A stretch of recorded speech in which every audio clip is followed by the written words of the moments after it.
Alors, alors, je suis Luc Bissidi-Mbazi, ancien étudiant de France, et je suis actuellement directeur des marchés du très haut débit à l'agence de régulation, des télécommunications au Congo, et je suis président de l'association Conseil des études universitaires en France à Toulouse.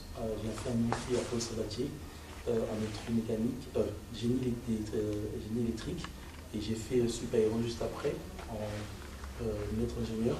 Et j'ai fait un diplôme d'ingénieur à l'USTL de Lille. Au Congo? Déjà, j'avais toujours eu un rêve de faire quelque chose de technique, de pratique. Et les télécoms, je voulais bien les faire, mais en fait, j'ai pas eu d'inscription en première année ou dans une école d'entrée, parce qu'il faut faire une prépa. Et comme je viens de l'université du Congo, j'ai donc fait un DUT où j'étais admis. Et ça m'a permis déjà de commencer ma carrière en France, parce que j'ai commencé à travailler en France. Ça m'a permis aussi de faire des études que je ne pouvais pas faire ici. Ici, j'ai pas pu faire, je sortais d'un bac scientifique C en mathématiques et j'avais pas d'autre option que aller dans l'enseignement. Et ça, c'est quelque chose de très important pour lequel je vois les bénéfices aujourd'hui, puisqu'aujourd'hui, je suis quand même dans un secteur technique où je peux partager mon expérience, en tout cas ma formation, puisque je ne suis pas dans l'ordre général. On forme beaucoup des généralistes au Congo et il y a très peu de cas pratiques, c'est-à-dire des formations qui conduisent droit à l'emploi. Et l'autre élément qui est très important, c'est que j'ai eu la chance d'avoir, en même temps, la possibilité de faire des études courtes qui pouvaient me permettre de sortir du système éducatif si j'en avais besoin. Donc c'est ce que je recommande beaucoup aux jeunes étudiants.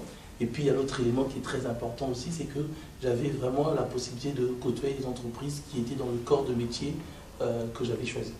Donc actuellement double casquette, à la fois ingénieur et aussi organisateur du plus grand salon étudiant au Congo. Ce que je veux dire, c'est que ce qui a permis que j'arrive avec ces deux casquettes, c'est qu'en France, on ne fait pas que des études. C'est une vie étudiantine.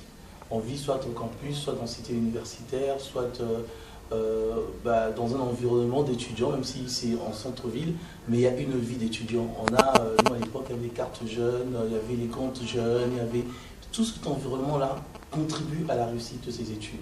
Et c'est ce qui nous a conduit en fait, c'est ce qui m'a conduit moi personnellement quand j'ai commencé à exercer ici au Congo, à partager ce savoir, en tout cas cette expérience-là avec les plus jeunes.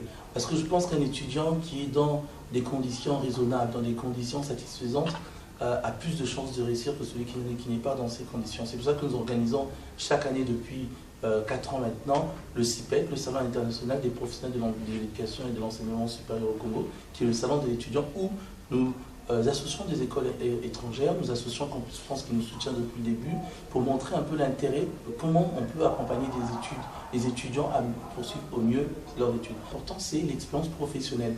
En France, ce qui est bien dans l'école d'ingé, on a toujours 6 mois de stage, on a 3 mois de stage, on a un stage d'ouvrier, et ça change la façon d'étudier. Pendant longtemps, ici, on nous emmenait en faculté, un prof de mathématiques donnait son cours, on allait embûcher sur des fascicules, les polycopes et compagnie. Or, très rapidement, quand on confronte, une confrontation entre ce qu'on apprend théoriquement de façon générale et des cas concrets, moi j'ai fait un stage chez Airbus par exemple, quand on vous explique comment l'inclinaison des ailes se fait par des intégrales de mathématiques, vous êtes impressionné. Donc vous voyez, le stage en entreprise tel que mis dans le système français permet, en tout cas dans les écoles, l'université n'est pas toujours le cas, mais ça s'est développé au fur et à mesure, permet aux étudiants d'avoir une approche, vraiment une bonne approche du monde professionnel.